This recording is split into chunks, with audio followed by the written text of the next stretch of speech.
Welcome to the game number 20. If I win this, I will have 20 wins in a row with this account. And it's going to be on the map Forts of Eisen. The matchup is going to be Isengard versus Gondor. And just to celebrate the game number 20, I will also try something which is not in the meta. It's a new tactic for the 20 game. Wish me the best of luck. So I might regret this. Let's do this. Double furnace opening. Yes, you can trust your eyes. It's happening. It's indeed happening.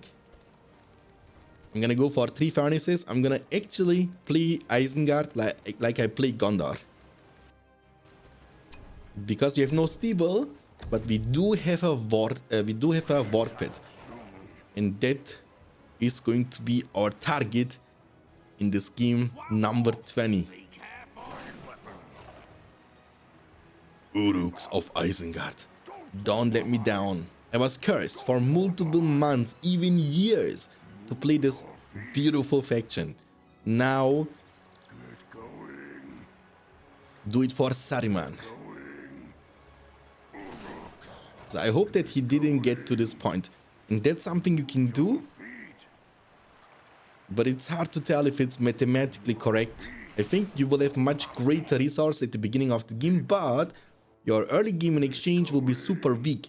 So enemy will also have a lot of resources. And you will not be able to creep. But in exchange, of course, you will have a great resource income. And that's the reason why you build slaughterhouse there, not a lumber mill. Because Hobbit cannot kill lumber mill workers if you build a slaughterhouse. And if he wants to destroy the slaughterhouse, it's gonna take him ages.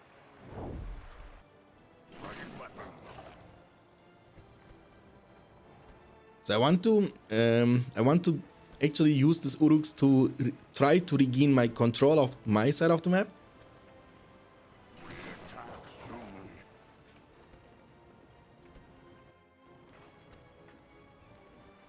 I'm still kind of poor though. I was expecting to be way richer than this. There's 2 soldiers over here. He didn't choose to use the Elven Wood. Maybe he's waiting for the Uruks to arrive. But I will not try to fight the enemy soldiers. I will try to destroy this farm. So it's just much more beneficial if you are able to destroy the enemy buildings, especially at the beginning of the game, in which eco is even more important. Because he will also need the food bonus from the farms to get the knights a bit cheaper up on the field. And by destroying the farm, we will cut this food bonus he's trying to get. So I will just try to destroy this farm over here before doing anything else. And then we can turn and fight this, because we are still war chanted. And it looks like he didn't go for the Elven Wood, so he picked actually the tainted, the hill. And the wargs are super expensive actually. $700 for a battalion. That's a lot. It's because we have no food bonus. Now you might say, but Shanks, why don't you build in your base slaughterhouses? That's a very good question. But when you think about the general game for later on, the furnaces are just much more beneficial. Like they give you the steel bonus, and you will I'm not gonna keep making lots of Warg Riders, you know? I will eventually stop making them, and then I need to upgrade them, and that's the time for the furnaces to shine. Because the steel bonus is going to make everything a bit more affordable. Trample them down. He's surprised, like, what? I thought I'm against Isengard. Is this guy playing Rohan? No, I'm playing Isengard. 1 trample to rule them all. Okay, so I'm gonna get 1 more. And then I'm going to demolish the Warg Pit and build up the Uruk Pit. Because eventually, Wargs are stronger compared to the Knights of Gondor. Especially with the War Chant and Whole ability, you can bully them quite hard. But in the late game, when the Knights of Gondor have their shields, heavy armor and forged blades, that's the time for your Wargs to fall off. They cannot really compete anymore. So in this matchup, eventually, you will need some pikemen. And I'm gonna demolish it. Be gone. Okay, fill up the bees. Our eco outside is looking really bad, but inside it's looking pretty good. And we need to creep now. We need to creep. So I'm gonna use potentially Warchant here just to do it a bit faster. Every second matters. And then that's gonna be the creep number 2.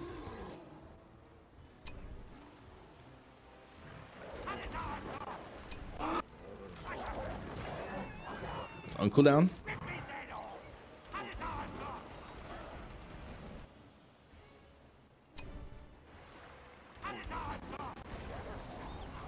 Okay, that's good. And also the money is super important. That's awesome. That's gonna be the creep number 1, creep number 2. I hope we can take more than only 2 creeps. That would be awesome. If I can... Oh my god, I'm gonna steal this creep, no? I did steal it. It's mine. It's mine. My precious. I'm still Warchanted, by the way. I'm gonna use Palantir to chase him down. If he doesn't pay attention, he might lose the Knights of Gondor. And now we need to get the Uruk-hai to level 2 as soon as possible. How we do this is a very good question. Wait, you need to invest 1,000 resources into the Uruk-hai to hit level 2. So you either do this by recruiting 5 Uruk-hai for each $200, or you can just go for like 2 crossbowmen, they cost 400, and then 1 Uruk. So if you want to get it fast, that's the best way to do this. Double crossbowmen into the Uruk-hai.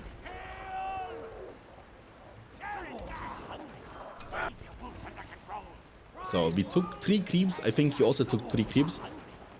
We are about to take creep number 4. So he was only able to take 2 creeps. The top one, the top right and the top left. All other creeps are ours. We have also lords for the late game situation. Lords is, of course, you know it, the most cost efficient hero in the entire game.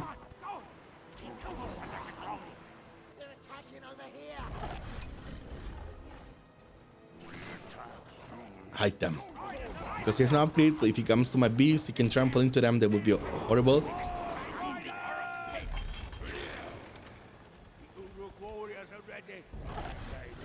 It's time for some pikemen now.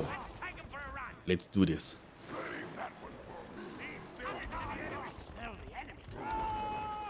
We are still war chanted, so we should be able to win the fight until he has heavy armor and forged blades.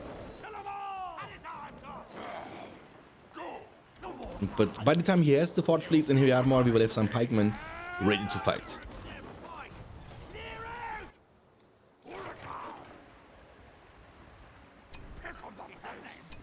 To be honest, this kind of feels pretty good.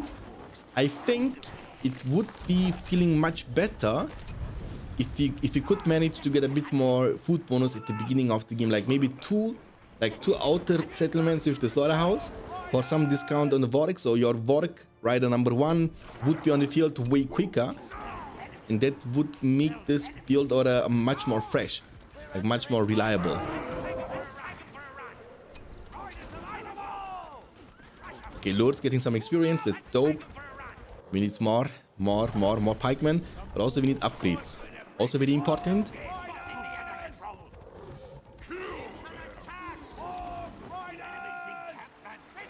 Oh, he just got upgrades on this Knights of Gondor. So now we need to be careful. We don't want to fight this with the Warwicks. And I promise you, I will try my best to keep those 2 Warg Riders alive for the whole game. Because I was confident, that's the reason why I did demolish the Warg Pit.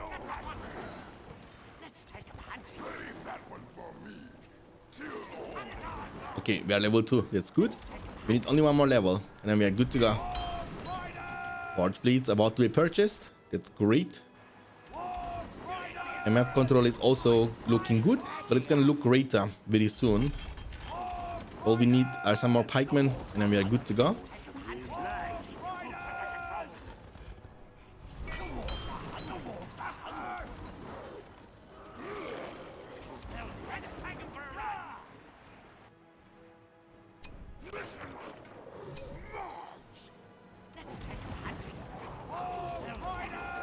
Okay, you wanna fight? We need to keep the map control a bit clearer. Industry, bam. What? Oh my god, I didn't pay attention. Okay, I need to cripple a horse, so I get level 3 here. No need to cripple Boromir, because I need Carnage before I can do anything. I will lose this battle. I will die, but I think in exchange I can kill a lot of stuff and get lots of levels on lords. Indeed, actually. Almost got level 5 out of this. So, it maybe doesn't sound right, but I think it's a good trade for us. I do think it's a good trade for us. There is a sneaky little hobbit hiding. Reveal yourself. Now we can fight back. We have now Forge Blades plus Heavy Armor plus War Chant on the Vork, so we can easily fight this without any problems. And the map control is looking phenomenal for us. So everything is indicating that we are going for the victory number 20. It's going to be 20-0. You know, I might just stop playing on this account just because of this amazing scar.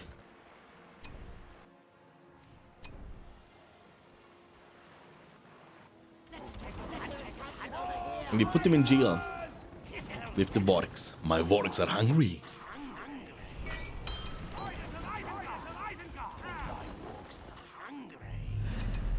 Need lords back on the field. Resources are gonna look very good very soon.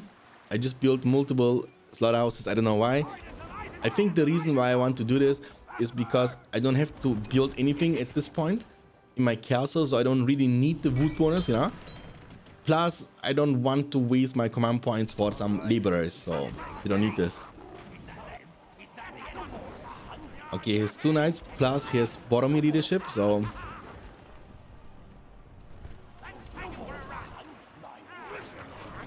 Bring it on.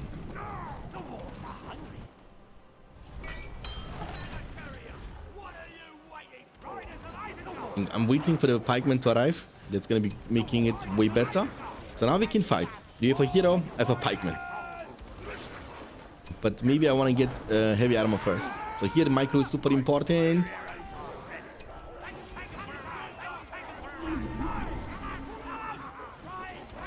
We have no Vorten unfortunately, but we need to play around the pikeman and try to make him into, like, yeah, beautiful. Like, he's trying to micro, but it's hard to micro with a lot of pikemen around. He's losing a lot of knights. And I want to make sure that I keep my promise and keep my Vorks alive.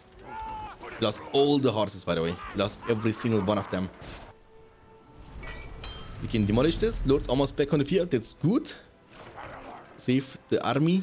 That's even better. And it's time for the siege. It's time for the siege.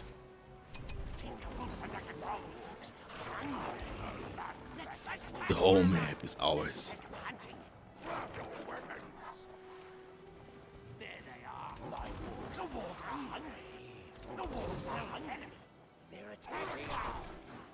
Oh, I see you. Okay. I'm gonna take this and put this inside the Zither. So he will think that the outpost has no protection on it. And when the knights are gonna come, I will get out. Like, be like, surprise! I need to recover now, I can commit. We have war chance, so we can fight this great company, no problemo.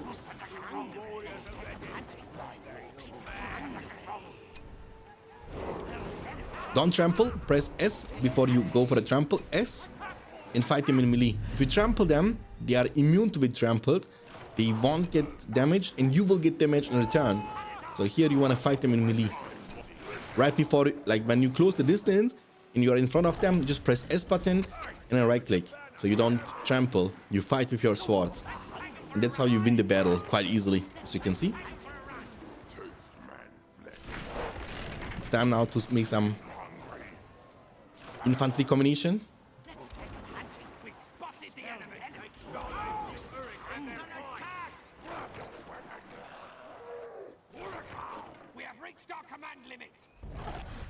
And command points kept. Why? Why do I have no command points actually? I have almost no army.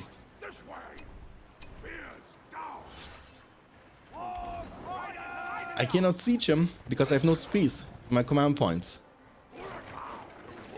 You bother me. You are annoying, really. It's time for a payback. It's gonna be deja vu from the films.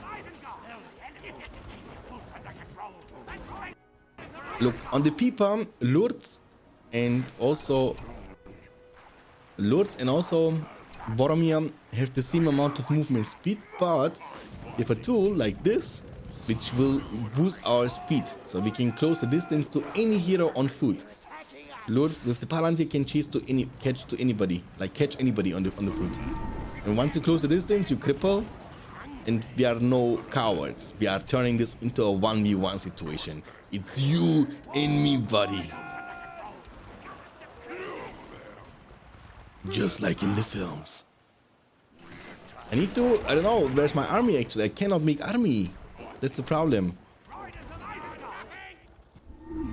I cannot make siege weapons, I mean, I cannot really go in, that's the problematic part. Oh, I forgot about these combos. I want to sell them. Where is the slaughterhouse? Not here. Here, okay, I'm gonna sell them here because I just need some rams so I can break in and go in. That's the full dominance of the map control, okay? That's how we do it. Never stop taking care of this.